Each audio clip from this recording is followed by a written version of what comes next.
हम लोग आज बात करेंगे बेटा लाइन्स एंड एंगल्स के बारे में। लाइन्स एंड एंगल्स का क्वेश्चन हमारे पास कुछ इस प्रकार का होता है। इसमें हम लोग देखेंगे कि हमसे पूछता है कि एक स्ट्रेट लाइन है ए ओ बी के रूप में, एक हमारे पास स्ट्रेट लाइन है। इसमें हमारा ओसी जो है कि स्ट्रेट लाइन को दो पार्ट में बांटा है, जिसमें पहले पार्ट का वैल्यू 82 डिग्री का है, सेकेंड पार्ट का x डिग्री बोला है। यानी हमसे बोल रहे कि x डिग्री यानी x का वैल्यू क्या होगा।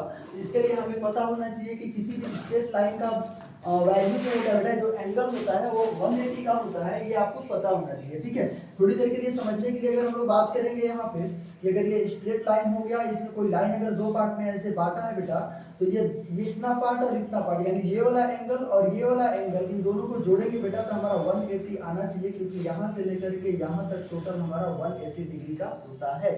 ठीक है, तो सेम कंडीशन यहाँ पर हम लोग देखेंगे। यहाँ पे आप लिखेंगे कि वी नो दैट, यहाँ पे हमारा दो प्रकार का एंगल बन रहा है। एक तो एंगल है कि ए ओ सी, और दूसरा का एंगल बन रहा है बेटा कि एंगल सी ओ बी, यानी इतना प्लस इतना अगर हम लोग ऐड करेंगे तो 180 आना चाहिए। उस चीज को कैलकुलेशन में आपको दिखाना होगा। ठीक है, यानी angle A O C plus angle C O B is equal to 180 degree. ठीक है, ब्रैकेट में अगर आप लिखना चाहें तो आप लिख सकते हैं स्ट्रेट एंगल। ये हमारा कैसे आया बेटा, इतना प्लस इतना इज इक्वल टू 180। ये किस प्रॉपर्टी से आया बेटा, ये स्ट्रेट एंगल के प्रॉपर्टी से आया है। ठीक है, अब इसमें हम लोग क्या करेंगे कि angle A O C, angle A O सी, इसके जगह पे वैल्यू आपका x है बेटा, तो आप इसके जगह पे x भर दोगे, प्लस अपनी जगह पे बना रहेगा। और angle C O B, angle C O B इसका वैल्यू दिया हुआ है 82 डिग्री, आप इसको यहाँ पे पुट आउट कर देंगे, इज इक्वल टू 180 अपनी जगह पे बना रहेगा। ठीक है, अगले लाइन में आप क्या करेंगे बेटा कि x इक्वल टू 180, ये 82 इधर प्लस में है, इक्वल टू के उधर जाएगा तो माइनस में हो जाएगा। फिर से आप सेकेंड लाइन में क्या करेंगे, ये 180 आपका प्लस में है, 82 आपका माइनस में है, तो प्लस माइनस माइनस होता है बेटा, यानी 180 में से 82 अगर आप माइनस करते हो तो क्या आ जाएगा 10 में से 2, ये 8 हो गया, कुछ इतना आएगा। ठीक है, यानी यही आपका जो है कि x का वैल्यू हो जाएगा और शायद यही आपका आंसर हो जाएगा। इसमें एक काम और हम लोग करेंगे, ये x का जो वैल्यू आया है बेटा आपका सही आया है कि गलत, वो कैसे आप चेक करोगे। तो मैं बोला हूँ ये दोनों पार्ट को जब आप ऐड करते हो बेटा, तो ऐड करने के बाद ना आपका 180 आना चाहिए। एक पार्ट तो 82 आपका दिया हुआ है, दूसरा का x का वैल्यू आपने जो है कि 98 निकाल लिया है। ठीक है, तो इसको आप चेक थोड़ा सा कर लेंगे, हालांकि चेक करने की कोई जरूरत नहीं है, लेकिन फिर भी आपका आंसर यहाँ तक फाइनली हो जाता है। लेकिन आप अपनी संतुष्टि के लिए, सेटिस्फेक्शन के लिए आप इसको चेक करके देख सकते हैं, इन दोनों को अगर आप ऐड करते हो तो 180 आ रहा है कि नहीं।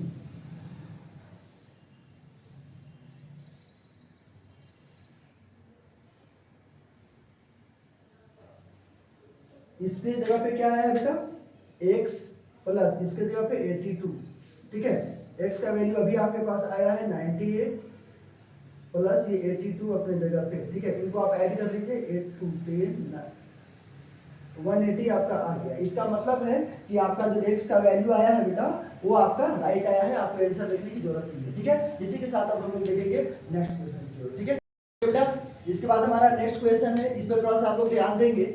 इस क्वेश्चन को सेम कंडीशन उसी के जैसा ये भी क्वेश्चन है, थोड़ा सा हम लोग को दिमाग लगाना होता है बेटा कि हमारे पास ए ओ बी हमारा स्ट्रेट लाइन है, और इस स्ट्रेट लाइन पे एक ओसी लाइन जो है कि दो पार्ट में इसको बांट रहा है, जिसमें दोनों पार्ट में से पहला पार्ट का जो वैल्यू है 5x है, सेकंड पार्ट का वैल्यू जो है बेटा वो 4x है। यानी कंप्लीटली वैल्यू ना तो इसका है ना तो इसका है। ठीक है, तो किसी भी प्रकार से करके हमको आप अपने से दिमाग लगा करके देखना होगा कि किसी भी प्रकार से करके 5x और 4x को कोई भी कंडीशन लगा करके आप देखो कि यहाँ से x का वैल्यू निकल जाए। ठीक है, जैसे आप x का वैल्यू निकाल लेते हो तो उस x का वैल्यू यहाँ पे पुट कर दोगे तो इसका वैल्यू आ जाएगा, और यहाँ पे पुट कर दीजिएगा तो इसका वैल्यू आ जाएगा। ठीक है, लेकिन सवाल ये उठता है कि x का वैल्यू कैसे निकाला जाए। ठीक है, तो हम लोग जानते हैं बेटा कि कोई भी स्ट्रेट लाइन पे ना इतना एंगल प्लस ये वाला एंगल, यानी दोनों एंगल को जब हम ऐड करते हैं बेटा तो हमारा 180 आता है, और वहां से हम x का वैल्यू फाइंड करेंगे। ठीक है, देखते हैं कैसे। तो हम लोग जानते हैं बेटा कि we know that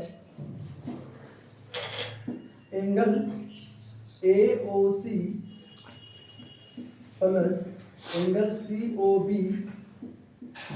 is equal to 180। ऐसा स्ट्रेट लाइन का प्रॉपर्टीज कहता है, ये आपको पता होना चाहिए, ठीक है। बगल में अगर आपको याद रखना है तो आप लिख सकते हैं, कोई दिक्कत नहीं है।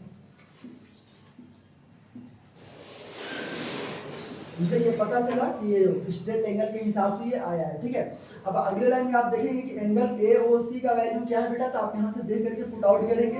एंगल AOC की जगह पे आपके पास 5x है, तो आप यहाँ पे 5x वैल्यू पुट करेंगे, प्लस अपनी जगह पे बना रहेगा। सेम कंडीशन एंगल COB इसके जगह पे बेटा 4x है, आप यहाँ पे 4x लिख देंगे, ठीक है। इक्वल टू अपने जगह पे बना रहेगा, 180 अपने जगह पे बना रहेगा, राइट। यहाँ तक किसी को कोई दिक्कत नहीं होना चाहिए। अगले लाइन में आप क्या देखेंगे बेटा, ये दोनों टर्म सेम कंडीशन का, ठीक है। यानी ए भी वेरिएबल टर्म है, ए भी वेरिएबल टर्म है, तो इन दोनों को या तो मैं ऐड कर सकता हूँ या तो मैं सब्ट्रैक्ट कर सकता हूँ। सवाल ये उठता है कि इन दोनों नंबर को हम ऐड करें या सब्ट्रैक्ट करें, तो घबराना नहीं है, इन दोनों का जो साइन होगा वो बता देगा कि इसको ऐड करना है या फिर सब्ट्रैक्ट करना है, ठीक है। तो बेटा ये 5x का जो साइन है ना, वो जो है कि प्लस है, 4x का साइन प्लस है, ठीक है।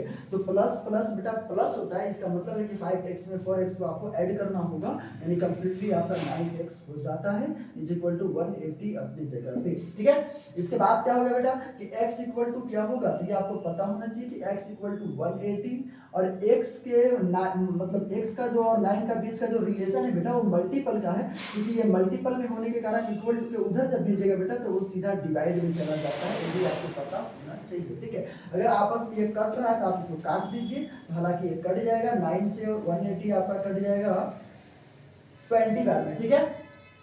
तो x इक्वल टू बेटा आ गया आपका 20, लेकिन ये आपका फाइनली आंसर नहीं है, अभी आपका x का वैल्यू आया है बेटा। अभी आपके पास जो एंगल निकालना है बेटा, एंगल AOC निकालना है, जिसका वैल्यू 5x है, तो वो कैसे निकालेंगे उसको ध्यान देंगे, ठीक है। यहाँ पे एक लैंग्वेज आप दे दीजिएगा, हेंस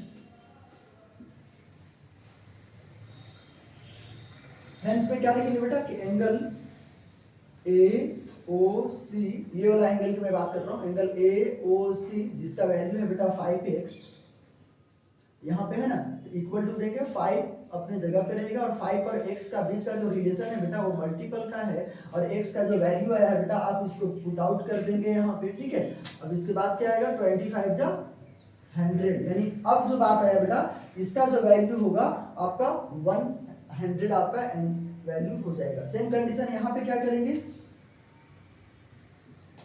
सेम कंडीशन यहाँ पे देखेंगे बेटा, एंगल COB, ठीक है। इसके जगह पे क्या है बेटा, एंगल COB, इसका वैल्यू है आपके पास 4x, बिल्कुल उसी की तरह है। 4 और x का बीच का रिलेशन मल्टीपल का होता है, तो 4 इंटू x के जगह पे जो वैल्यू आया बेटा आप उसी चीज को पुट आउट करेंगे, ठीक है। 4 24 जा क्या हो जाएगा बेटा 80, और ये आपका आंसर हो जाता है फाइनली, ठीक है।